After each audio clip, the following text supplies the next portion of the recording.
రామ రామేతి ఈ శ్లోకాలు చెప్పారు రుద్రుల వారు. ఏమిటి? రామ రామ రామ 3 మార్లు రామ రామ రామ అని అంటే సహస్రనామం పారాయణం చేసిన ఫలం వస్తుంది అని. అయితే ఇంకా విష్ణు సహస్రనామ పారాయణం ఎందుకు చేయాలి? 20 నిమిషాలు కష్టపడి సమయం వేస్ట్ చేసుకొని రామ రామ రామ జై అనొచ్చు కదా అని అంటే, ఎవరికి చదవగలిగిన పారాయణం చేయగలిగిన శక్తి ఉండి కూడా సోమరితనంతో నేను విష్ణు పారాయణం చేయను, సహస్రనామము కేవలం రామ రామ అని 3 మార్లు అంటానంటే వాళ్లకు కాదు. ఎవరికైతే చదవడానికి చేత కాదో, అశక్తులై ఉంటారో, మొత్తానికి విష్ణు సహస్రనామం పారాయణం చేసిన రామ రామ రామ అని 3 మార్లు రామనామం పారాయణం చేసిన భక్తి ప్రధానము. భక్తితో చేస్తే శక్తి లేనప్పుడు అప్పుడు మనకు విష్ణు సహస్రనామ పారాయణ ఫలం కలుగుతుంది. ತಿಳಿದು భజిಸುವುదే, ತಿಳಿದು భగవంతుని గుణములను తెలుసుకొని జ్ఞానంగా. అలా లేకుండా రామ రామ రామ అంటే కొంతసేపటికి మరా మరా మరా అయిపోతుంది. మరా మర అంటే పిండి మర అయిపోతుంది. కాబట్టి రామ అని మహాత్మ్యజ్ఞానపూర్వకంగా ತಿಳಿದು భజిಸುವುదే, తెలుసుకొని భజించుటయే. మళ్ళీ ఇక్కడ ఒక ప్రశ్న మీరు వెయ్యాలి నన్ను. ఏమండి, విష్ణు సహస్రనామ పారాయణ ఫలము కేవలం 3 మార్లు రామ రామ రామ అంటే వస్తుందంటే ఇవన్నీ మీరు ఏదో ఊరికే కాకమ్మ కబుర్లు చెబుతూ ఉన్నారు అంటే కాదు, శాస్త్రీయంగా చెబుతూ ఉన్నారు. రామ 2 అక్షరాలు. మనకు అక్షరమాలలో కా వర్గము, టా వర్గము, కా ఖా కా అని వర్గాలు ఉన్నాయి. రామ రా మ.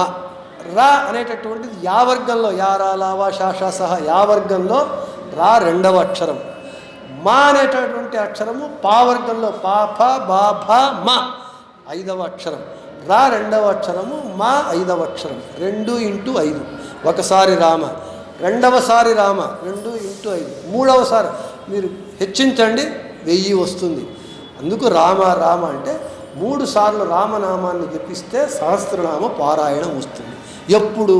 ತಿಳಿದು భజిಸುವುదే, భగవంతుని జ్ఞానముతో భక్తితో మహాత్మ్యజ్ఞానపూర్వకంగా సుదృఢంగా భజించినప్పుడు మనకు భజించుటయే ఫలవిదు బాಳುವುದಕ್ಕೆ, ఫలమిది జీవించుటకు.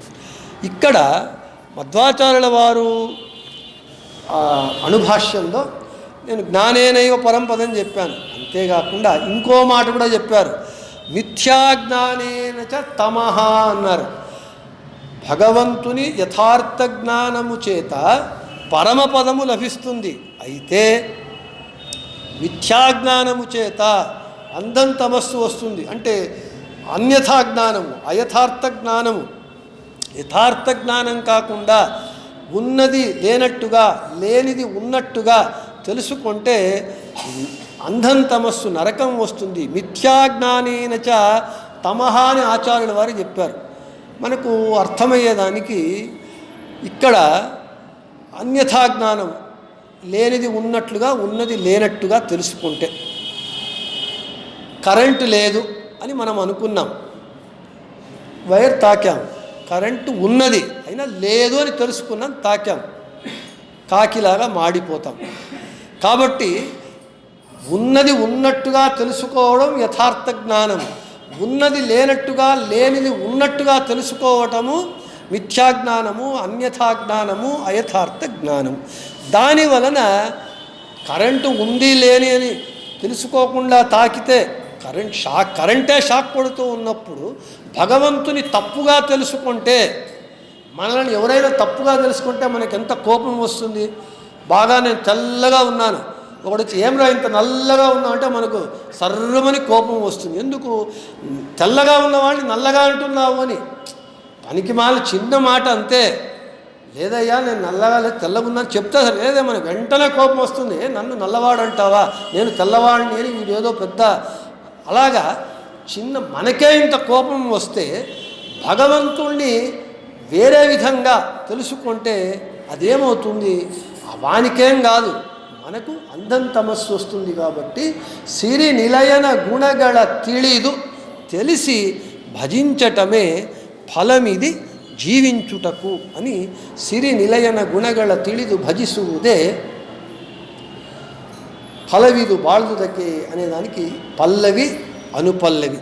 ఇక మొదటి పద్యానికి వస్తే, ಸೋಚಿತ ಕರ್ಮಗಳಾಚರಿಸುತ್ತ ಬಲು ನೀಚರಲಿ ಪೋಗಿ ಯಾಚಿಸದೆ ಖೇಚರವಾಹ ಚರಾಚರ ಬಂಧಕ ಮೋಚಕ ನಹುದೆಂದು ಯೋಚಿಸುತ್ತಿಪ್ಪುದೇ ಫಲವಿದು ಬಾಳ್ದುದಕ್ಕೆ.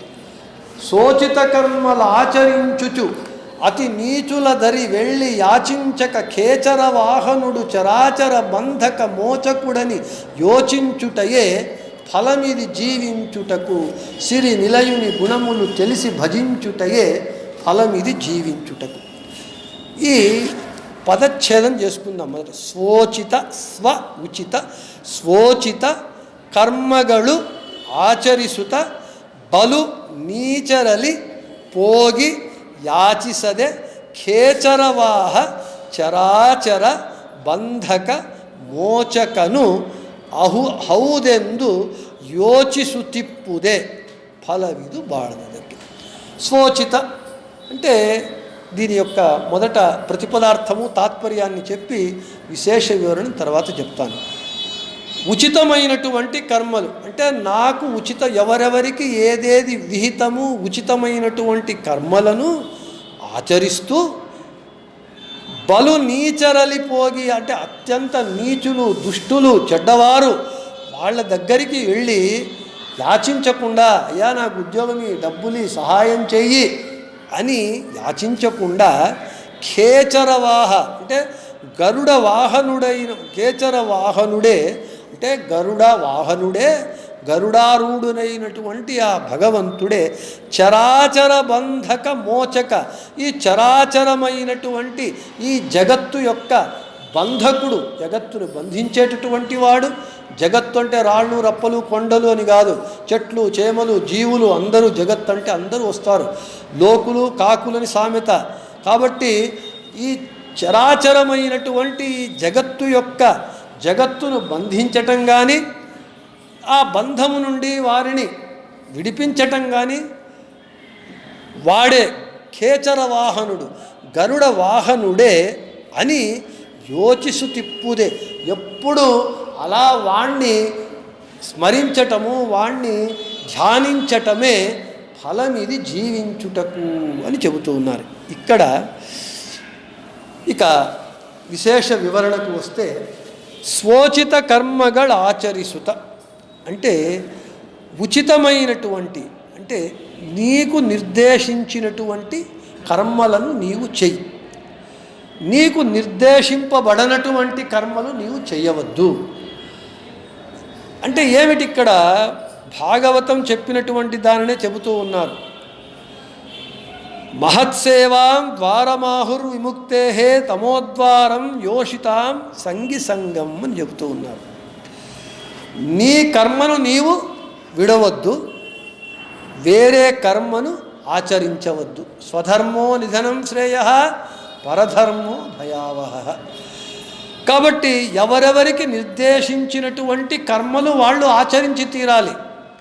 మనకు ఏమిటి? మనకు వేదములు విధి నిషేధాలను చెబుతూ ఉన్నాయి. అంటే డూస్ అండ్ డోంట్స్ చెబుతూ ఉన్నాయి. ఏమని? మాతృదేవో భవ, పితృదేవో భవ, ఆచార్య దేవో భవ, అతిథి దేవో భవ అని చెబుతూ ఉన్నది. ఇవన్నీ విధులు. తల్లిదండ్రులను పిల్లలు దైవముతో సమానంగా పూజించాలి.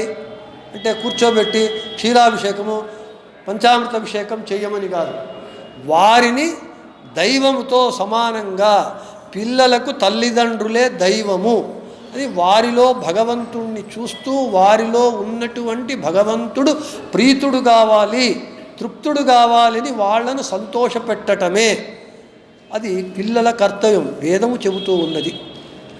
ఇక ఆచార్య దేవోభవ, శిష్యుడైనటువంటి వాడు గురువును దైవంతో సమానంగా చూడాలి. గురువిన గులామనాగువతనక దొరయదండముకుతి, గురువునకు గులామైపోవాలి. గురువు గీచిన గీత దాటకూడదు. అది శిష్యుని యొక్క విధి. వాని ఉచిత కర్మ. ఇక అతిథి దేవోభవ, వాడు అతిథి అనేటటువంటి వాడు పిలవకుండా వచ్చేస్తూ ఉంటాడు. ఎవరైనా మనకు ఇంటికి వస్తే సరిగ్గా భోజన సమయానికి వచ్చినప్పుడు గృహస్థుని ధర్మం ఏమిటి అంటే వచ్చిన వానికి అతిథి మర్యాద, అదే అతిథి మర్యాద, వానిని సాదరంగా స్వాగతించి కూర్చోబెట్టి వాని కుశల ప్రశ్నలు అడిగి వాని ఆకలి దప్పులు తీర్చి వాన్ని మళ్ళీ సగౌరవంగా తాంబూలం ఇచ్చి దక్షిణ ఇచ్చి సత్కరించి పంపాలి. ఇది గృహస్థుని యొక్క ధర్మం. ఇది కృష్ణుడే చేసి చూపించాడు.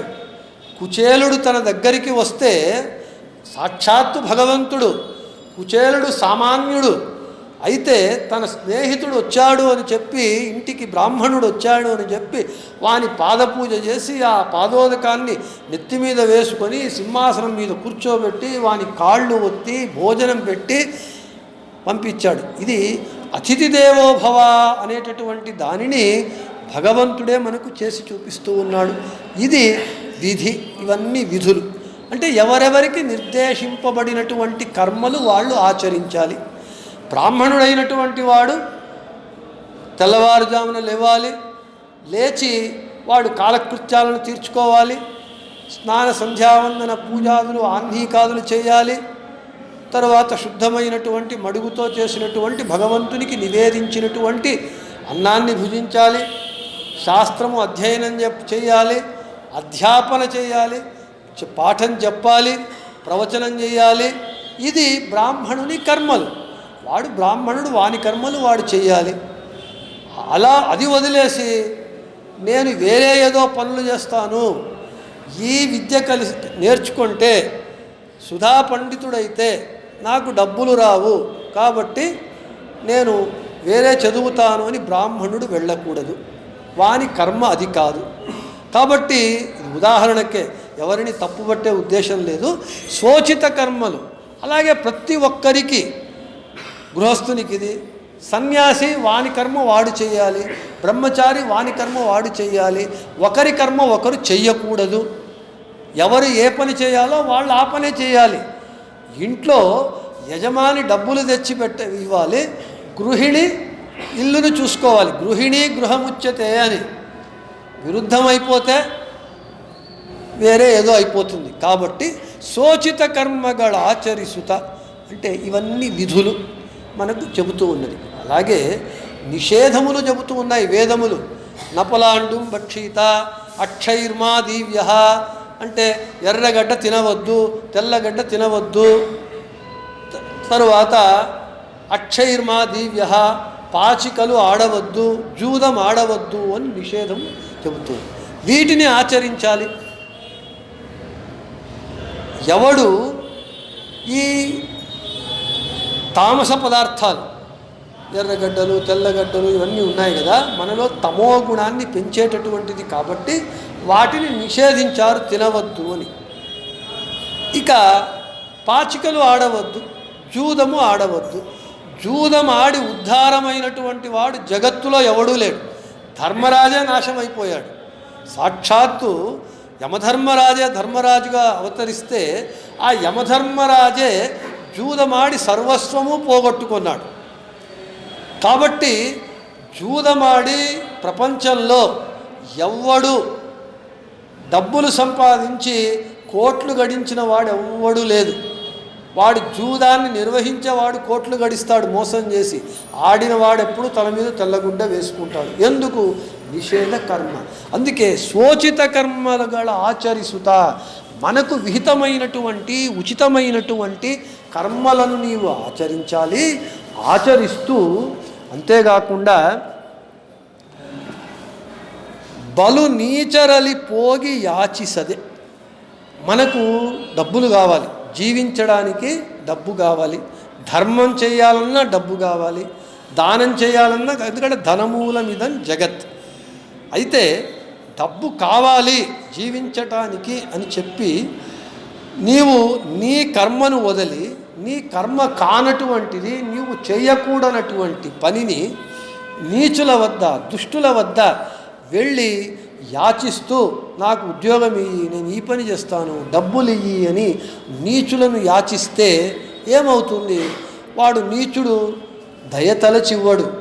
మనలను దోచుకోవడానికి, మన శ్రమను మన విజ్ఞానాన్ని వాని స్వార్థానికి దోచుకోవడానికి వాడు మనకు ఇస్తాడు, అంతో కొంత ఇస్తాడు. మన వల్ల వానికి 1 కోటి రూపాయల లాభం ఉంటే మనకు ఒక 10,000 రూపాయలు ఇస్తాడు.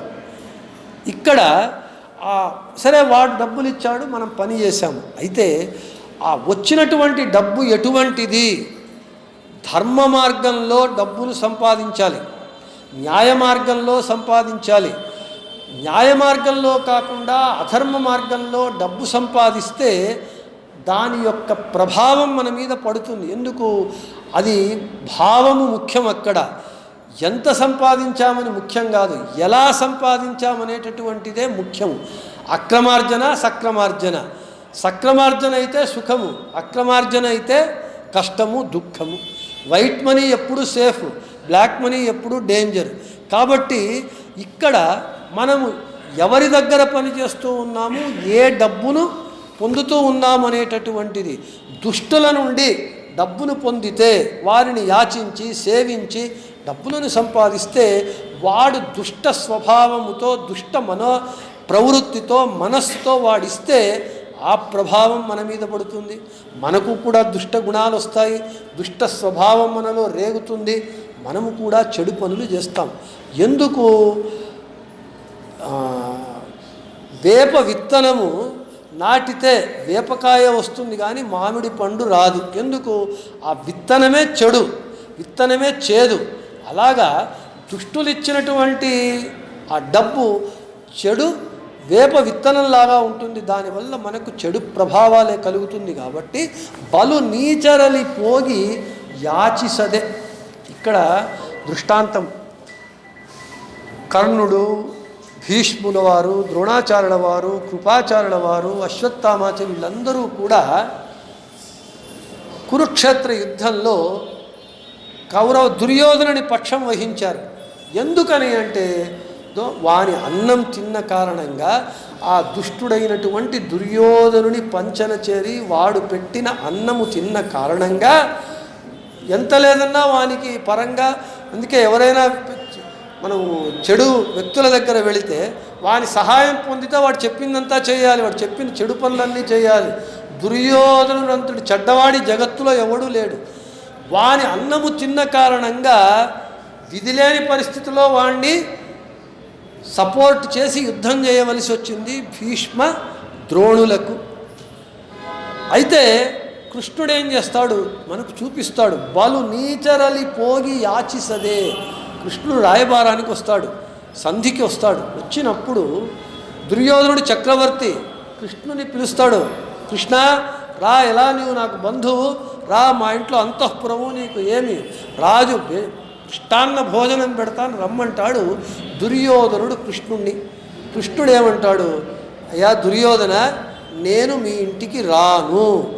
నీవు దాసీపుత్రుడని ఎవరిని విమర్శించావో దూషించావో ఆ దాసీపుత్రుడైనటువంటి విదురుని ఇంటికి వెళతాను అని అంటాడు. ఎందుకు అంటే కృష్ణుడు చెప్తాడు, దుష్టాన్నము స్వీకరించరాదు, నీవు చెడ్డవాడివి. ఎందుకు చెడ్డవాడివి అని అంటే పాండవులను ద్వేషిస్తూ ఉన్నావు. నాకు పాండవులు మమ ప్రాణాహి పాండవాహ, పాండవులు నాకు ప్రాణము. ఎందుకు ప్రాణము? వారు నా భక్తులు. నా భక్తులైనటువంటి పాండవులను నీవు ద్వేషిస్తున్నావు కాబట్టి నీవు నాకు శత్రువు. నా భక్తులను ద్వేషించినా నీవు నన్ను ద్వేషించినట్లే. ద్విషాన్నము, ద్వేషము చేసేటటువంటి వారు పెట్టినటువంటి అన్నాన్ని నేను భుజించనుగాక భుజించను, మీ ఇంటికి రాను. అంతేకాకుండా అప్పుడు చెప్తాడు కృష్ణుడు, ఒక దుష్టుని అన్నం తినాలంటే 2 కారణాలు ఉండాలట.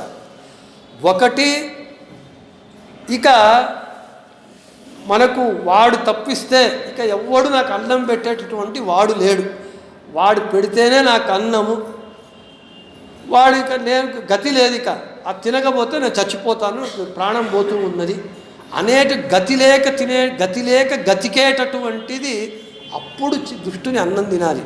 ఇంకొకటి, ఒకరి దగ్గర అన్నం తినాలంటే ప్రేమ ఉండాలి. వాడు ప్రేమతో ఆదరంతో భక్తితో పిలిచినప్పుడు వాని దగ్గర వెళ్ళాలి. నీవు చూస్తే నా భక్తులైనటువంటి పాండవులను ద్వేషిస్తావు, నన్ను ద్వేషిస్తావు, కాబట్టి నీ అన్నము నేను స్వీకరించను. ఇంకా నా మీద నీకు ప్రేమ భక్తి అంటావా, అది లేనే లేదు. కాబట్టి ఈ రెండు కారణాల వల్ల మీ ఇంటికి భోజనానికి రాను అని తిరస్కరించి తన భక్తుడైనటువంటి విదురుని ఇంటికి వెళితే విదురుడిచ్చేటటువంటి సామాన్యమైన ఆతిథ్యాన్ని భక్త వత్సలుడైనటువంటి కృష్ణుడు స్వీకరిస్తాడు. అదే బలు నీచరలి పోగి యాచిసదే. అదే చెప్తున్నారు, గరుడ పురాణం చెప్తుంది, అవైష్ణవ కృతం దానం హరిభక్తస్య దుఃఖదం.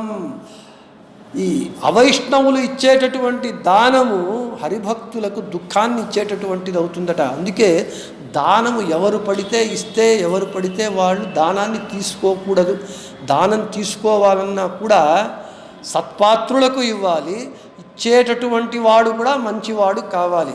ఎవరైనా దానం చేస్తారంటే ఊరికే దానం చేయడు. ఎందుకు ఇస్తాడు? దానం ఇచ్చేటటువంటి వాడు కండిషన్స్ పెడతాడు. వీడు ఆచారవంతుడుగా ఉండడు, వీడు మడుగు చేయడు, వీడు ఏమీ చేయడు. అయితే దానం తీసుకునేవానికి కండిషన్స్, ఆచారం ఉండాలి, పిలక పెట్టుకొని ఉండాలి, వాడు మడుగు చేయాలి, పూజ చేయాలి.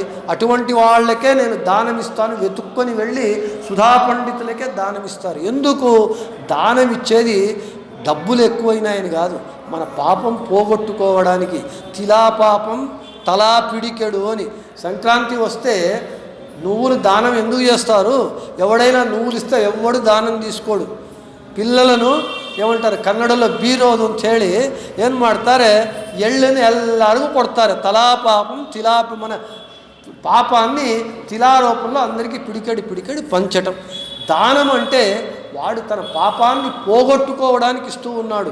వీడు దానం తీసుకునేటటువంటి వాడు సత్పాత్రుడైతే దానాన్ని తీసుకొని దానికి ఆ పాపాన్ని వాడి నుంచి మనకు వచ్చిన పాపాన్ని పోగొట్టుకోవడానికి కావలసినటువంటి జపతపాదులన్నీ వీడు చేసుకొని పోగొట్టుకునేటటువంటి శక్తి కలిగి ఉంటే దానం తీసుకోవాలి. కానీ దానం వస్తుంది కదా అని తీసుకుంటే వీడు నాశమైపోతాడు, దానం ఇచ్చినవాడు ఉద్ధారమవుతాడు. కాబట్టి ఇక్కడ దానము కూడా ఎవరు పడితే వాళ్ళు ఇచ్చినది తీసుకోరాదు అని చెబుతూ ఉన్నారు. అంటే చెడ్డవారి అన్నము దానము మహాప్రమాదకరం. అందుకే బలు నీచరలి పోగి యాచిసదే. ఇక మనము ఒక్కటే విజయదాసుల వారు చెప్పినట్లు, నిన్న ఒలుಮೆಯಿಂದ ನಿಖಿಳ ಜನರು ಬಂದು ಮನ್ನಿಸುವರೋ ಮಹಾರಾಯ, ಎನ್ನ ಪುಣ್ಯಗಳಿಂದ ಈ ಪರಿ ಉಂಟೇನು, వాని అనుగ్రహం కలిగితే కిమలభ్యం భగవతి ప్రసన్నే శ్రీనికేతనే, శ్రీనికేతనుడైనటువంటి ఆ భగవంతుని అనుగ్రహం కలిగితే కిమ్మలభ్యం, లభించినటువంటిది ఏది, అన్నీ లభిస్తుంది. కాబట్టి నీ అనుగ్రహం కలిగితే అందరూ నా వెంట వస్తారు. నీ అనుగ్రహం లేకపోతే ఉన్న భార్యాపిల్లలు కూడా వదిలి వెళ్ళిపోతారు. బ్రేకప్లు ప్యాకప్లు అన్నీ అయిపోతుంది, ప్యాచప్లు ఉండనే ఉండవు. వాని అనుగ్రహం ఉంటే ప్యాచప్ లీవప్, లేకపోతే బ్రేకప్, అంత అయిపోతుంది. కాబట్టి ఇక్కడ వాని అనుగ్రహం కావాలి. కాబట్టి ఈ ನೀಚೋಚ್ಚ ಅಂತೆ చెప్తుంది, ನೀಚೋಚ್ಚ ತಿಳಿಯದೆ ಸರ್ವರ ಚರಣಕ್ಕೆ ಚಾಚಿದೆ ನೊಸಲು ಹಸ್ತಗಳ ಯೋಚಿಸಿ ನೋಡಲು సోజిగవాಗಿದೆ వాచక నిలుకదో హరియే.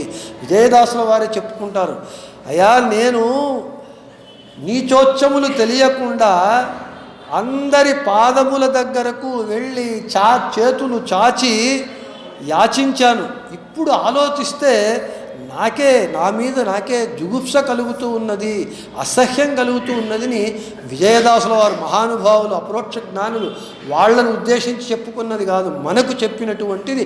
మనము ఎలా ఉండాలి, ఫలమిది జీవించుటకు, ఇదే మనకు సోచిత కర్మಗಳ ఆచరిಸುತ್ತబలు నీచరలి పోగి యాచిసదే. ఇది ఒక భాగమైతే, ఇక ఖేచరవాహ చరాచర బంధక మోచక నహుదెందు ಯೋಚಿಸುತ್ತಿಪ್ಪುದೆ ಫಲವಿದು ಬಾಳುವುದೆ. ఖేచరవాహ అన్నారు అంటే గరుడ వాహనుడు నారాయణుడు. ఇక్కడ గరుడ వాహనుడు ఎందుకు చెప్పారు అని అంటే, గరుడు చాలా చాలా సూక్ష్మ దృష్టి కలిగినటువంటిది. గ్రద్ద పైన ఎక్కడో ఎగురుతూ ఉంటుంది, కొన్ని వందల అడుగుల పైన. అక్కడ నుండి కింద భూమి మీద చూస్తే పామును టక్కని పట్టుకుంటుంది. అంటే దాని చూపు అంత తీక్షణంగా ఉంటుంది. గద్దకే అలా ఉంటే గరుడునికి ఎంత తీక్షణంగా ఉంటుంది చూపు. అంత తీక్షణమైనటువంటి చూపు ఉన్నటువంటి గరుడునినే వాహనముగా చేసుకున్నటువంటి మన స్వామి యొక్క దృష్టి ఎంత తీక్షణంగా ఉండాలి. అక్కడ అది చెప్పడానికి, అంటే ఖేచరవాహ గరుడ వాహనుడుని చెప్పటం చేత ఇక్కడ మనకు ఒక తత్వాన్ని, మర్మాన్ని తెలియజేస్తూ ఉన్నారు దాసుల వారు. మనకొక అభిప్రాయం, ఇంట్లో ఎవ్వరూ లేరు, నేను ఒక్కడే ఉన్నాను, ఏకాంతంగా ఉన్నాను, నేను ఏమి చేసినా ఎవరు తెలుసుకోలేరు అని చెడు పనులన్నీ ఏకాంతంలోనే చేస్తూ ఉంటాం.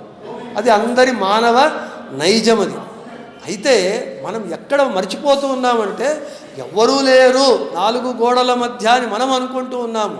అయితే ఆ ఖేచర వాహనుడు అన్ని చోట్ల ఉన్నాడు. వాడు లేని చోటంటూ లేదు. ఇందుగలడందులేడని సందేహము వలదు చక్రి సర్వోపగతుండు ఎందెందు వెదకి చూచిన అందందే కలడు. వాడు ఎవరూ లేరనుకుంటూ ఉంటే వాడు నాలోనే బింబరూపి అయి ఉంటూ ఉన్నాడు. నాలోనే బింబరూపి అయి ఉన్నప్పుడు ఎవడూ లేడని చెప్పి నేను తప్పుడు పనులన్నీ చేసేస్తే సర్వకర్మసాక్షి అయినటువంటి ఆ భగవంతుడు ఉంటూ ఉన్నాడు కదా, అది తెలుసుకోండి. ఎవరూ లేరని తప్పుడు పనులు చేయొద్దండి. ఎప్పుడూ భగవంతుడు మీతో పాటే ఉన్నాడు, మీలోనే ఉన్నాడు, మీ చేత ఆ పనులు చేయిస్తూ ఉన్నాడు. కాబట్టి భగవంతుడు నాలో ఉన్నాడు, నాతో ఉన్నాడు, నా ఎదుటున్నాడు, వెనకున్నాడు. ಅಲ್ಲಿ ನೋಡಲು ರಾಮ ಇಲ್ಲಿ ನೋಡಲು ರಾಮ ಎಲ್ಲೆಲ್ಲಿ ನೋಡಿದರೆ ಅಲ್ಲಲ್ಲಿ ರಾಮ ಅವನಿಗೆ ಇವ ರಾಮ ಇವನಿಗೆ ಅವ ರಾಮ. ఈ తత్వాన్ని తెలియజేసుకోండి అని చెప్పడానికే ఖేచరవాహ గరుడ వాహనుడు. వాడు సర్వకర్మ సాక్షి, అందరి కర్మలను చూస్తూ ఉంటాడు. చెడు కర్మలు, మంచి కర్మలు. గరుడ పురాణం చెప్తుంది మన కర్మలను 13 మంది చూస్తూ ఉంటారట ఎప్పుడు మనకు తెలియకుండా. సూర్యుడు, చంద్రుడు, పంచభూతములు ఇవన్నీ మనకు చూస్తూనే ఉంటాయి. అంటే పంచభూతాలంటే పృథ్వీ తేజో ఆకాశము భూమి అని కాదు, వాళ్ళ అభిమాని దేవతలు వీళ్ళందరూ చూస్తూనే ఉంటారు. ఎవరూ లేరని మనము భ్రమపడితే మనంత బుద్ధి లేనటువంటి వాడు ఎవడూ కాదు. కాబట్టి ఖేచరవాహ సర్వకర్మ సాక్షి అయినటువంటి గరుడారూఢుడైనటువంటి భగవంతుడే చరాచర బంధక మోచక, ఈ చరాచరమైనటువంటి జగత్తును బంధించేటటువంటి వాడు భవబంధకుడు.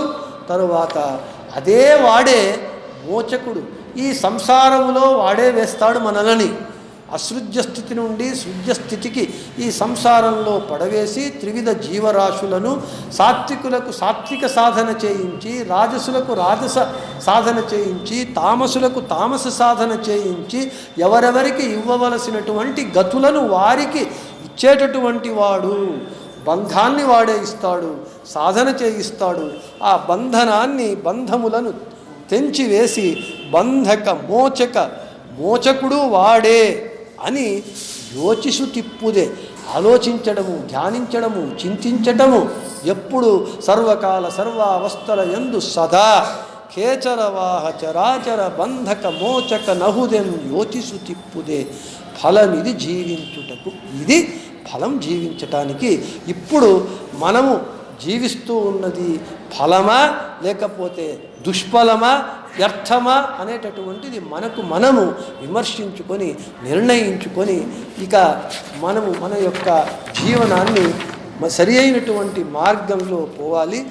ఎలా చేయాలని 2వ పద్యంలో నిత్య ಶುಭಕುತಿಯೊಳ ಅಚ್ಯುತ ನಂಗ್ರಿಗಳರ್ಚಿಸಿ ಮೆಚ್ಚಿಸು ತೆಚ್ಚರದಿ ತುಚ್ಛ ವಿಷಯಗಳ ನಿಶ್ಚಯಿಸದೆ ಯದೃಚ್ಛಾಲಾಭದಿ ಪ್ರೋಚ್ಯನಾಗುವುದೇ ఫలవిదు బాಳುವುದಕ್ಕೆ నిశ్చయ శుభకృతిచే అచ్యుత నంగ్రి నర్చించి మెప్పించుచు స్పృహతో తుచ్చమైన విషయములను అపేక్షించక యదృచ్ఛా లాభమున తృప్తుడగుటయే ఫలమిది జీవించుటకు. సిరి నిలయుని గుణములను తెలిసి జీవించుటయే ఫలమిది జీవించుటకు అని చెబుతూ 2వ పద్యాన్ని రేపు చెప్పుకుందామని చెబుతూ శ్రీకృష్ణార్పణమస్తు, మధ్వేషార్పణమస్తు. అందరికీ శుభమస్తు.